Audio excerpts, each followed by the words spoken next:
Hello, it's time that we start a new playlist on the Pratyancha channel.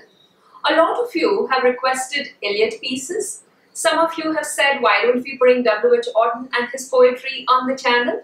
So here we are. Today I announce the initiation of a new playlist on the Pratyancha channel, and the playlist is entitled The Realists. The first piece that I bring today here is a W.H. Auden poem, and the poem is called Partition.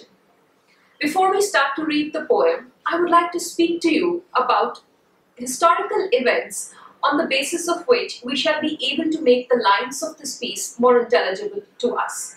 The word partition, the title of the poem Partition, refers to the partition of India in 1947. As India achieved its independence from the British, it was decided that India would now be divided into two parts, and a new country would come into being called Pakistan. At that point in time, Pakistan had two parts, West Pakistan and East Pakistan, and the East Pakistan region was to later become Bangladesh in 1971. But then these two parts were to be taken away from India and separated out so that they could be the part of a country called Pakistan. This particular event basically included that there be a physical partition as well. It's a political decision that you divide a country into two parts or three parts, but who decides where exactly the line dividing these two countries would run? It was very clear in the 1940s that sooner or later India would gain its independence from the British, and as Lord Mountbatten, the Viceroy in India, he was sent to oversee this task, and as he set about to give the final shape to these two countries, there was very evident that they then required someone who could actually do the physical job of drawing this line. And then a person named Sir Cyril Ratcliffe was dispatched to India, and he had never been to India before. Mr. Ratcliffe came to India only for the job of drawing this line on the map, which later was called the Ratcliffe line because his name was Sir Cyril Ratcliffe. And he came to India for 6 or 7 weeks, he drew this line, went back, never to come back again. As he drew this line, we should realize here that this line was not just drawn on a map. It was drawn across livelihoods. It was drawn across homes. It was drawn across communities. It was drawn across regions which people recognized as their own. Suddenly, you were either to be on that side of the line or this side, and whatever life you had before was to lose all meaning. You were uprooted from the place that you were at, and you had to shift, and this shift was based on religion. If you were Hindu, you were no longer welcome in what had become Pakistan, and if you were a Muslim, you perhaps had to cross the line and go into this new land which was created for the Mohammedans, and Muhammad Ali Jinnah felt that this was a land where the pure would stay, those who follow Allah would stay, and he called it Pakistan. Pak means pure. So this line actually ran through people's lives. It ran through their sense of being and belonging, and it completely split it into two. In one of my posts about this, I speak of this line as being the personal BCAD of the lives of people who went through this partition. It was as if they could only look at life by saying before partition and after partition. This was the sole defining temporal construct in their perception, because they felt that their lives completely changed. What if one day you're told to pack up and leave? You leave your livelihood behind, you leave your friends behind, you leave that sense of community behind, you leave the markets behind, you leave the roads, the streets, the squares of the city or the place that you've been growing up in or that you live in behind, and you go, and you're so rootless. You live in refugee camps and finally come to some place where you can find some odd job, start to pick up the threads of life and to bring them together again. It was a horrific incident. It left many, many scars. Many people died, and it's the largest human migration known in history across the line. This Ratcliffe line was drawn in the province of Punjab and that of Bengal. In Bengal to separate out East Pakistan, which would later become Bangladesh, and in Punjab to separate out the Indian part of Punjab from the Pakistani part of Punjab. The tone of the piece that W.H. Auden writes, entitled Partition, is very critical of the steps that Sir Cyril Radcliffe took. The poet almost feels that the man had no idea about India, its civilization, its culture, its traditions. He's just called in and he's told to draw a line. Yes, he had consultants, but these consultants did not tell him of ground reality. They were telling him how many people were Muslims in a certain region and how many people were Hindu. They perhaps were telling him what has been the general way in which this particular area, whether a district or a village or a town, is being run. And he simply was taking the decision as to how this line would curve around on the map and decide that which district was to be on which side of the border. The tone, like I said, is very, very critical here. The tone also is depressing. And the tone, to some extent, is sarcastic. That how do you just decide one fine day that I'm in this country and not in the other? That one fine day, how do you come to terms with this idea that this is no longer home, just get out? And this is what that line on the map meant. A lot of people had to simply get out of their homes and go seek a new definition to their existence. So this line, the Radcliffe line, is what is the subject of the poem, and Sir Cyril Radcliffe, who draws the Radcliffe line, is the protagonist of the piece here. And like I said, the W.H. Auden has a very critical tone about this.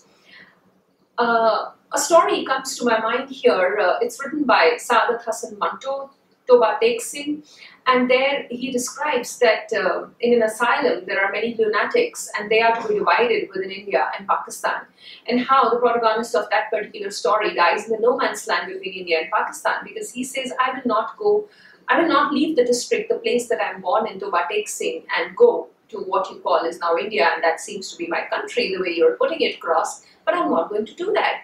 So this was the feeling that people had, that I don't know what India is, I don't know what Pakistan is, I just know that I live here. And in this particular story, it was Toba Tek Singh. For someone, it was Lahore. For some other person, it was Amritsar. For someone, it was Mumbai.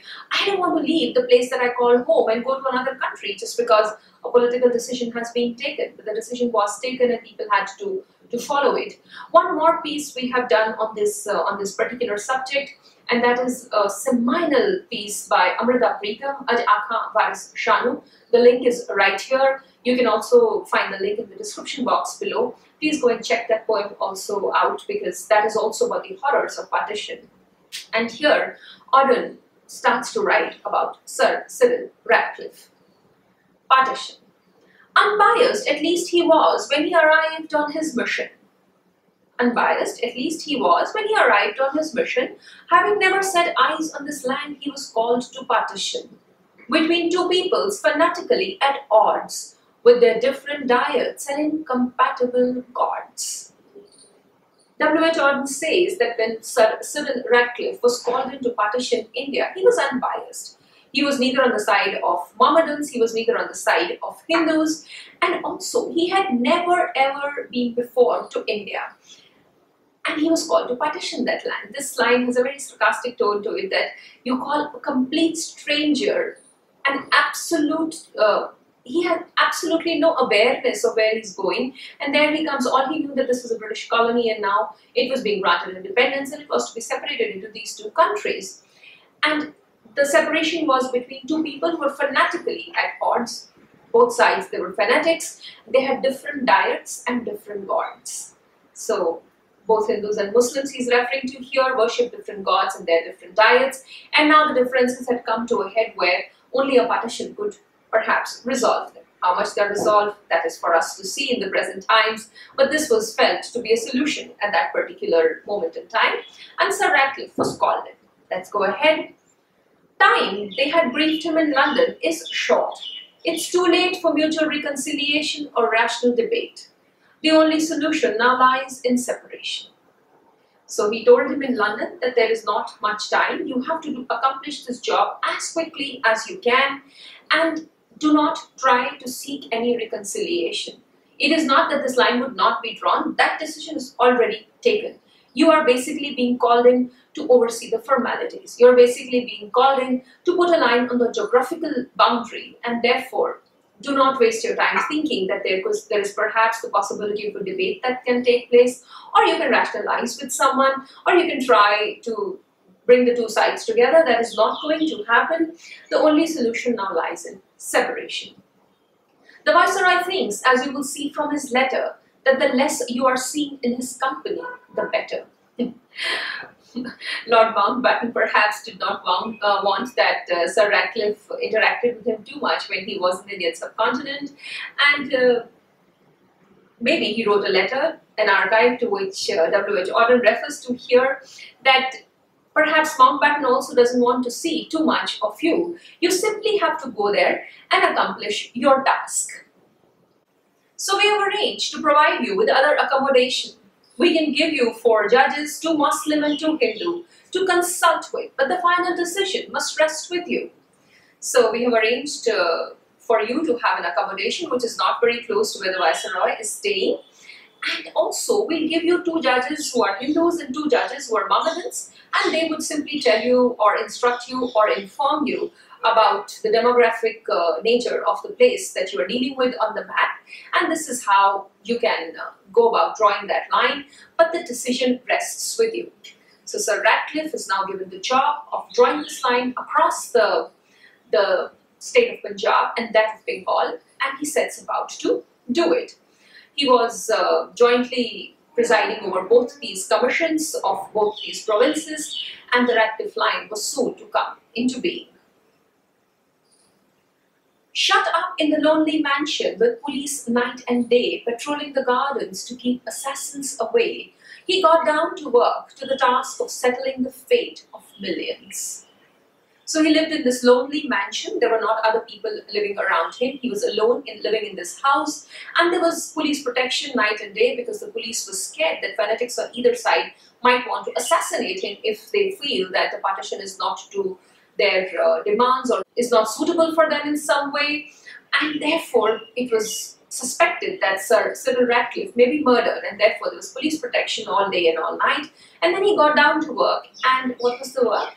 He was settling the fate of millions. Yes, that was what he was doing.